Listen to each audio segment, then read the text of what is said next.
Adapun beberapa hal yang harus diperhatikan dalam proses persidangan ini yaitu: 1. Persidangan akan dilaksanakan secara daring atau online melalui aplikasi Zoom. 2. Di dalam proses persidangan tanpa mengurangi substansinya, maka akan digunakan peristilahan yang telah dibacakan atau yang terlampir dalam berkas. 3. Untuk mempersingkat waktu, maka proses persidangan akan dijalankan dengan tempo yang sedikit cepat. Sidang Pengadilan Tata Usaha Negara Jakarta yang memeriksa dan mengadili sengketa nomor 99-G-2020-PT UN Jakarta antara Sumarsi sebagai penggugat 1 dan Hokim Ngo sebagai penggugat 2 melawan Jaksa Agung Republik Indonesia sebagai tergugat. Dengan ini sidang dinyatakan dibuka dan terbuka untuk umum. Pihak penggugat yaitu Sumarsi sebagai penggugat 1 dan Hokim Ngo sebagai penggugat 2 diwakili oleh kuasa hukumnya dari saya sendiri, Imade Kanka Bagaskara SH. Saudara yang mulia, yang hadir dalam persidangan hari ini saya Cahya Kurniawan SHMH bertindak sebagai kuasa hukum tergugat mewakili tergugat. Penetapan Hakim Ketua Majelis setelah dilaksanakan pemeriksaan, maka pemeriksaan terhadap sengketa ini dilanjutkan dalam persidangan yang terbuka untuk umum. Dengan acara sidang hari ini adalah pembacaan gugatan dan jawaban. Untuk itu kami tanyakan kepada kuasa hukum penggugat, apakah saudara telah mengunggah gugatannya kepada sistem informasi pengadilan resmi dan disampaikan kepada pihak tergugat? 1. Objek gugatan. Bahwa adapun yang menjadi objek sengketa dalam perkara ini adalah tindakan administrasi pemerintah yang merupakan pernyataan terdakwa dalam rapat kerja antara Komisi 3 DPR RI dan Jaksa Agung RI pada tanggal 16 Januari 2020 sebagai berikut. Peristiwa Semanggi 1 dan Semanggi 2 yang sudah ada hasil rapat paripurna DPR RI yang menyatakan bahwa peristiwa tersebut bukan merupakan pelanggaran HAM berat. Seharusnya Komnas HAM tidak menindaklanjuti karena tidak ada alasan untuk dibentuknya pengadilan ad hoc berdasarkan rekomendasi DPR RI kepada Presiden untuk menerbitkan Kepres pembentukan pengadilan HAM ad hoc sesuai Pasal 43 Ayat 2 Undang-Undang Nomor 26 Tahun 2000 tentang Pengadilan HAM. Para penggugat juga memiliki hak konstitusional yang dijamin oleh ketentuan dalam Undang-Undang Dasar Republik Indonesia 1945 Pasal 27 Ayat 1. Segala warga negara bersamaan kedudukannya dalam hukum dan pemerintahan wajib menjunjung hukum dan pemerintahan itu dengan tidak ada kecualinya. Pasal 28D Ayat 1. Setiap orang berhak atas pengakuan jaminan, perlindungan, dan kepastian hukum yang adil serta perlakuan yang sama terhadap hukum. Pokok perkara 1. Bahwa ketentuan dalam Pasal 21 Ayat 1 Undang-Undang 26 Tahun 2000 mengatur sebagai berikut. Pasal 21 Ayat 1. Penyidikan perkara pelanggaran hak asasi manusia yang berat dilakukan oleh Jaksa Agung. 2. Bahwa penyampaian Jaksa Agung RI sebagaimana disebutkan dalam objek gugatan pada tanggal 16 Januari 2020 tersebut untuk memenuhi undangan Wakil Ketua DPR RI Korpolkam tanggal 13 Januari 2020. 3.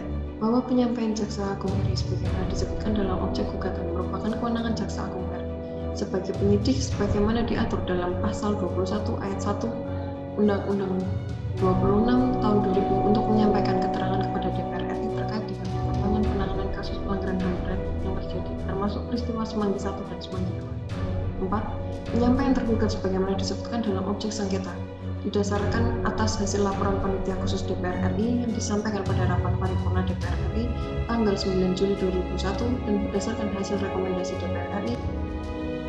Ya, kepada pihak penggugat, apakah sudah mengerti dari jawaban tergugat? Sudah, Yang Mulia. Baik, apakah saudara penggugat akan mengajukan replik pada persidangan selanjutnya? 14 hari ke depan, tanggal 19 Juni 2020 dapat diadakan persidangan Yang Mulia. Baik, kalau begitu pembacaan replik akan dilaksanakan pada tanggal 19 Juni 2020. Apakah para pihak ada yang keberatan? Baiklah, karena tidak ada lagi yang ingin disampaikan oleh para pihak, maka sidang hari ini ditunda dan akan dilanjutkan kembali pada tanggal 19 Juni 2020 dengan agenda pembacaan replik dari pihak penggugat. Kepada para pihak diperintahkan untuk hadir kembali pada waktu yang sudah ditentukan tanpa perlu dipanggil kembali, karena pemberitahuan ini juga merupakan panggilan resmi dari pengadilan.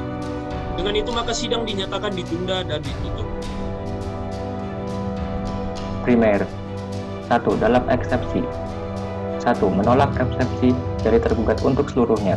2. Mengabulkan gugatan penggugat untuk seluruhnya. 2. Dalam pokok perkara 1. Menerima dan mengabulkan gugatan penggugat untuk seluruhnya. 2. Menyatakan objek sengketa merupakan tindakan administrasi pemerintahan sesuai dengan pasal 1 angka 1 Perma nomor 2 tahun 2019 yang menjelaskan bahwa tindakan pemerintah adalah perbuatan pejabat pemerintahan atau penyelenggara negara lainnya untuk melakukan dan atau tidak melakukan perbuatan konkret dalam rangka penyelenggaraan pemerintahan. 3. Mewajibkan tergugat untuk membuat pernyataan terkait penanganan dugaan pelanggaran HAM berat Semanggi 1 dan Semanggi 2 sesuai dengan keadaan yang sebenarnya dalam rapat kerja dengan Komisi 3 DPR RI. 4. Menghukum tergugat untuk membayar biaya perkara yang timbul dalam perkara ini. Apakah saudara tergugat akan mengajukan duplik atas replik penggugat dalam persidangan yang akan datang? Terima kasih Yang Mulia, kami akan mengajukan duplik secara tertulis pada persidangan ini. Berapa lama waktu yang dibutuhkan saudara tergugat untuk menyusun duplik? Kami membutuhkan waktu untuk menyusun duplik secara tertulis selama 14 hari. Penundaan persidangan yang lalu, maka sidang hari ini akan dilanjutkan dengan acara penyampaian duplik oleh pihak tergugat. Untuk itu kami tanyakan kepada tergugat apakah telah siap untuk menyampaikan dupliknya dan apakah sudah mengunggah duplik pada sistem informasi pengadilan dan juga menyampaikan kepada pihak penggugat. Bahwa tergugat tetap pada dalil-dalil yang diajukan dalam pokok perkara yang telah diuraikan. Bahwa tergugat dengan tegas menolak dalil-dalil dari gugatan dan replik yang telah diajukan oleh para penggugat selama hal tersebut bertentangan dengan dalil-dalil penggugat. 3. Bahwa pernyataan tergugat yang sebagaimana disebutkan dalam objek sengketa untuk menjawab pertanyaan dari DPR RI terkait perkembangan penanganan kasus pelanggaran HAM berat yang terjadi termasuk peristiwa Semanggi 1 dan Semanggi 2 merupakan kewenangannya sesuai dengan pasal 21 ayat 1 Undang-Undang Nomor 26 Tahun 2000 tentang Pengadilan Hak Asasi Manusia. 4. Berdasarkan uraian di atas membuktikan bahwa untuk menyampaikan hasil penyidikan dari Kejaksaan RI membuktikan tergugat selaku penyidik dalam kasus Semanggi 1 dan Semanggi 2 pada pengadilan. Sepanjang kelengkapan formulir dan materi terpenuhi, yang demikian dalil yang menyatakan tindakan tergugat sebagaimana disebutkan dalam objek perkara dan memberikan kepastian menggunakan peristiwa Semanggi 1 dan Semanggi 2 adalah perbuatan yang sangat keliru dan tidak merupakan objek sengketa. Kami akan mengajukan alat bukti berupa surat yang kami beri label P1 sampai dengan P34 yang sudah kami daftarkan ke kepaniteraan, 1 orang saksi dan 1 orang saksi ahli yang mulia. Alat bukti tertulis selanjutnya dianggap telah dibacakan.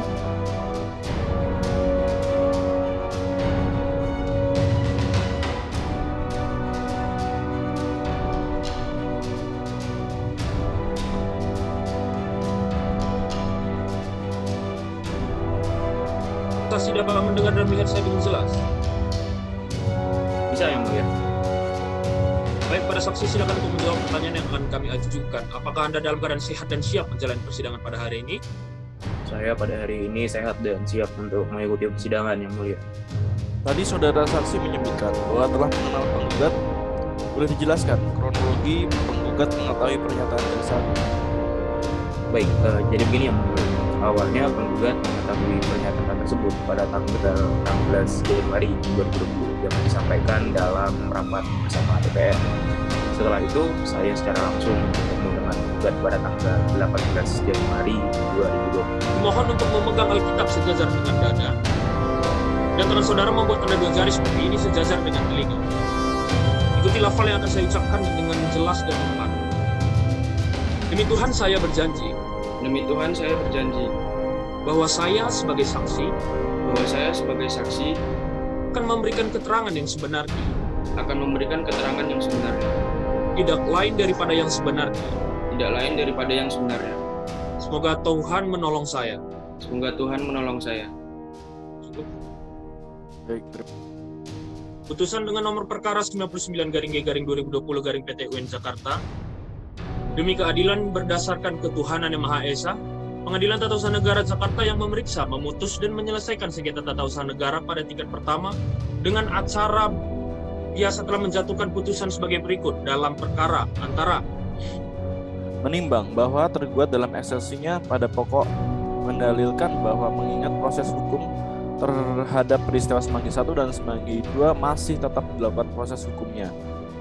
Maka pernyataan tergugat sebagaimana disebutkan dalam objek gugatan dan atau belum menimbulkan kerugian atau para penggugat khususnya dalam mencari kepastian hukum serta keadilan dalam peristiwa Semanggi 1 dan Semanggi 2. dalam pokok sengketa. 1. Mengabulkan gugatan para penggugat seluruhnya. 2. Menyatakan tindakan pemerintah berupa penyampaian tergugat dalam rapat kerja antara Komisi 3 DPR RI dan Jaksa Agung Republik Indonesia pada tanggal 16 Januari 2020 yang menyampaikan peristiwa Semanggi 1 dan Semanggi 2 yang sudah ada hasil rapat paripurna DPR RI yang menyatakan bahwa peristiwa tersebut bukan merupakan pelanggaran HAM berat.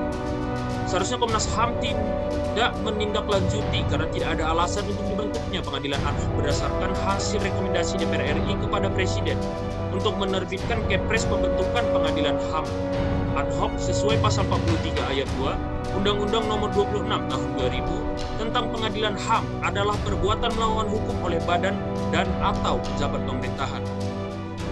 Dan selanjutnya sidang pengadilan tata usaha negara yang memeriksa dan mengadili sengketa tata usaha negara pada tingkat pertama dengan nomor register 99-G/2020-PT-UN Jakarta antara Sumarsi sebagai penggugat 1 dan Hokimngo sebagai penggugat 2 melawan Jaksa Agung Republik Indonesia sebagai tergugat dinyatakan telah selesai dan ditutup.